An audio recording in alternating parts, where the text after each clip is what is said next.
2024 लोकसभा चुनाव को लेकर भारतीय जनता पार्टी ने अपने उम्मीदवारों की सूची जारी कर दी है। भारत के सबसे बड़े सूबे उत्तर प्रदेश के जौनपुर से उम्मीदवार बने हैं कृपा शंकर सिंह। महाराष्ट्र में पूर्व गृह राज्य मंत्री रह चुके हैं। कद्दावर नेताओं में उनका नाम शुमार। जैसे ही जौनपुर में पता चलता है कृपा शंकर सिंह को उम्मीदवार बनाया गया, वहीं उत्तर प्रदेश की राजनीति से ताल्लुक रखने वाले और उनके चाहने वाले, जिसे लोग रॉबिन हुड कहते, बाहुबली सांसद धनंजय सिंह ने एक्स ट्विटर पर ट्वीट करते हुए लिखा, जीतेगा जौनपुर। धनंजय सिंह ने ताल ठोक दिया और कह दिया कि हम भी इस बार चुनाव लड़ेंगे। अब जहां एक नाम और सुर्खियों में बना हुआ था अभिषेक सिंह, जो कि IAS ऑफिसर थे, जिनका इस्तीफा भी मंजूर हो चुका है। कयास से लगाए जा रहे थे कि यहाँ से उम्मीदवार बनेंगे। उन्होंने काफी पैसे भी खर्च किए और बड़े बड़े सेलिब्रिटी को भी उन्होंने बुला दिया जौनपुर। लेकिन अब सियासी फिजा पूरी तरह से बदल गई है। देखा जाए तो जौनपुर की राजनीति से ताल्लुक रखने वाले सांसद धनंजय सिंह 2002 में निषाद पार्टी से विधानसभा का चुनाव लड़ते हैं और विधायक चुनकर आते हैं। सियासी कद धीरे धीरे बढ़ता है और 2009 में वह BSP के टिकट पर सांसद बन जाते हैं और पूरी तरह से समीकरण बदल जाता है। यानी बाहुबली सांसद कहे जाने वाले धनंजय सिंह एक बार 2024 में फिर ताल ठोकेंगे। क्या 2024 में कृपा शंकर सिंह के सामने भारी पड़ेंगे या फिर सियासी समीकरण बहुत कुछ बदलेगा और आपसी तालमेल कुछ बदल सकता है? क्या धनंजय सिंह चुनाव लड़ेंगे या नहीं?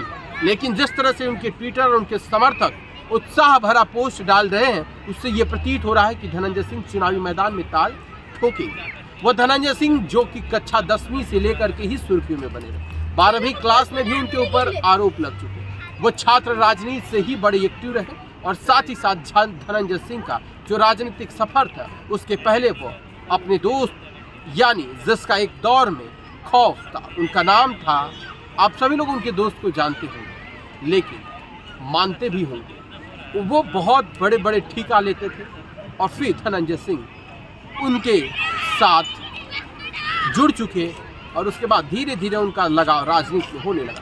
खैर, धनंजय सिंह गरीबों के मसीहा भी कहे जाते हैं और देखा जाए तो जमीनी लेवल पर उनकी पकड़ भी खूब ठीक ठाक है। धनंजय सिंह जौनपुर में सियासत खूब करते हैं। कभी माताओं का झुक कर के आशीर्वाद लेते हैं, पैर छूते हैं, तो कभी अपने बड़ों से गले मिलते हैं तो उनका भी स्नेह प्राप्त करते हैं। धनंजय सिंह जब भी मीडिया या किसी भी बड़े चैनल पर बात करते हैं, उनके बात करने के तौर तरीके इतने शानदार होते हैं कि उससे ये पता चलता है कि वह हाई एजुकेटेड आदमी है। साथ ही साथ वो राजनीति के सारे समीकरण को ठीक ठाक समझते भी हैं और कब कैसा बयान देना है इसको वो बहुत भली भांति जानते हैं। राजा भैया से भी उनका काफ़ी अच्छा संबंध रहा है। माना जाता है कि योगी आदित्यनाथ जी के भी वो बेहद करीबियों में से एक है।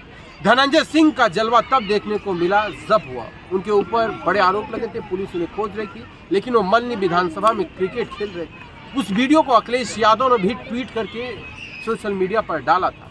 लेकिन धनंजय सिंह के चाहने वाले और उनके जानने वाले ये कहते हैं कि मुझे ये फर्क नहीं पड़ता कि लोग उन्हें बाहुबली कहते हैं या क्या कुछ कहते हैं, लेकिन जौनपुर की जनता जानती है कि वो गरीबों के नेता हैं और गरीबों के लिए काम करते हैं।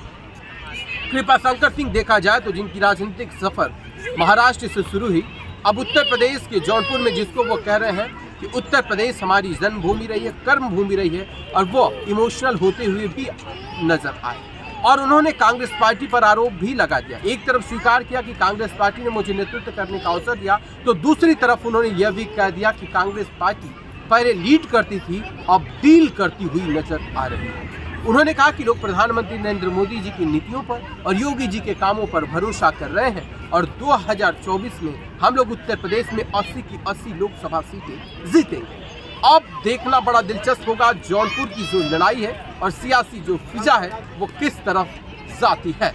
सांसद बाहुबली कहे जाने वाले धनंजय सिंह क्या इस बार ताल ठोकेंगे तो माहौल कुछ बदलेगा या फिर बड़े नेताओं के संपर्क या कृपा शंकर सिंह के जो संपर्क है बड़े नेताओं के साथ, क्या आपस में बातचीत करके कुछ सियासी समीकरण बदल सकता है? क्योंकि धनंजय सिंह एक ऐसी पार्टी से जुड़े हैं जिस पार्टी से जो पार्टी है नीतीश कुमार जी, और नीतीश कुमार जी एनडीए के हिस्सा है। क्या निर्दलीय प्रत्याशी होंगे धनंजय सिंह या फिर एनडीए के सिंबल पर या फिर वो नीतीश कुमार की पार्टी के सिंबल पर लड़ेंगे चुनाव? ये अपने आप में सवाल है, ये देखना बड़ा दिलचस्प होगा 2024 के दंगल में किसका होगा मंगल। अगर आप जौनपुर की राजनीति से ताल्लुक रखते हैं तो कमेंट में जरूर बताइए किसका जलवा होगा कायम 2024 लोकसभा चुनाव।